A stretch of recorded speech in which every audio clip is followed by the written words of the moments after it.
हमारा दिल मुकम्मल तौर पर वर्काहॉलिक है, यानी हमारे पैदा होने से लेकर हमारे मरने तक हमारा दिल लगातार और बिना थके काम करता रहता है और हमारी पूरी ज़िंदगी के दौरान लगातार हमारे जिस्म के तमाम अज़ा में ऑक्सीजन और न्यूट्रिएंट रिच ब्लड यानी ग़िज़ाइयत से भरपूर खून पंप करता रहता है। इसके बावजूद साइज़ में हमारा दिल फीस्ट यानी मुट्ठी जितना होता है। लेकिन क्या आप जानते हैं कि साइज़ में इतना छोटा होने के बावजूद हमारा दिल कैसे हमारी बॉडी में सबसे इम्पॉर्टेंट रोल प्ले करता है? दिखने में हमारा दिल कैसा होता है और हमारा दिल हमारे जिस्म में क्या काम करता है? आज की इस वीडियो में हम ह्यूमन हार्ट के बारे में बात करेंगे और वीडियो के आखिर तक आपको इन सब सवालों के जवाब भी मिल जाएंगे।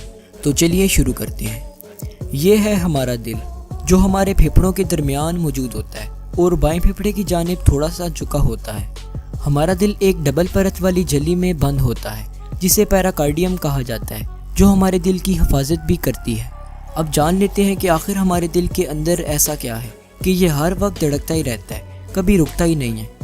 तो चलिए अब हमारे दिल को अंदर से देख लेते हैं। हमारा दिल एक वाल के ज़रिए से दो हिस्सों में लेफ़्ट साइड और राइट साइड में तकसीम हो जाता है, जिसे हम कार्डियक सेप्टम भी कहते हैं।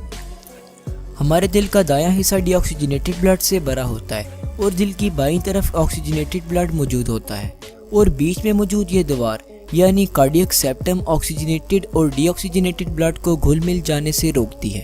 अब हमारे दिल की ये दोनों साइड्स दो चैम्बर्स में डिवाइड होती हैं। अपर चैम्बर्स यानी ऊपर मौजूद चैम्बर्स को एट्रियम कहा जाता है, जबकि लोअर चैम्बर्स यानी नीचे मौजूद चैम्बर्स को वेंट्रिकल्स कहते हैं। तो टोटल कुल मिला के हमारे दिल के 4 चैम्बर्स होते हैं और यही 4 चैम्बर्स हमारे दिल के मेन पार्ट्स होते हैं। अब हमारे दिल से खून को हमारे जिस्म के बाकी हिस्सों तक लेकर जाने और लेकर आने के लिए हमारे जिस्म में नैरो ट्यूब्स फैली होती हैं, जिन्हें हम ब्लड वेसल्स कहते हैं। ये तो हम जानते ही हैं कि दिल की तरफ खून को लेकर आने वाली नसों को वेन्स कहते हैं और दिल से खून को हमारे जिस्म के बाकी हिस्सों तक लेकर जाने वाली नसों को आर्टरीज कहते हैं। अब हमारे दिल का ये पाइप, जिसे सुपीरियर वेना कैवा कहते हैं, इसके ज़रिए से हमारे जिस्म के ऊपरी हिस्सों यानी सर और हाथ वगैरह से खून हमारे दिल में आता है और ये पाइप, जिसे इन्फीरियर वेना कैवा कहते हैं, इसके ज़रिए से हमारे जिस्म के निचले हिस्से यानी पेट और पाँव वगैरह से खून हमारे दिल में आता है। अब इन दोनों पाइप से आने वाला डीऑक्सीजनेटेड ब्लड हमारे दिल के राइट एट्रियम में आ जाता है। याद रहे कि ये खून डीऑक्सीजनेटेड होता है, जिसे आमतौर पर हम ब्लू कलर से भी रिप्रेजेंट करते हैं। अब इस एट्रियम में नीचे की तरफ एक वाल मौजूद होता है और ये वाल तभी खुलता है जब नीचे वाला वेंट्रिकल यानी राइट वेंट्रिकल फैलता है। अब इस तरह के हमारे दिल में 4 वाल्स होते हैं और याद रहे कि ये वाल्स खून के पसमानदा बहाव को रोकते हैं। अब जब हमारा नीचे वाला राइट वेंट्रिकल फैलता है तो ऊपर मौजूद राइट एट्रियम से खून राइट वेंट्रिकल में आ जाता है। जब ये वेंट्रिकल वापस सिकुड़ता है तब जैसे किसी थैली को दबाने से अंदर मौजूद लिक्विड बाहर निकलता है, ठीक इसी तरह राइट वेंट्रिकल से खून निकलकर पल्मोनरी आर्टरी से होता हुआ हमारे लंग्स में चला जाता है। दरअसल ये खून हमारे फेफड़ों में प्यूरिफाई होने के लिए आता है। हमारे लंग्स में जाने के बाद खून से कार्बन डाइऑक्साइड रिमूव हो जाता है और ऑक्सीजन हमारे ब्लड में ऐड हो जाता है।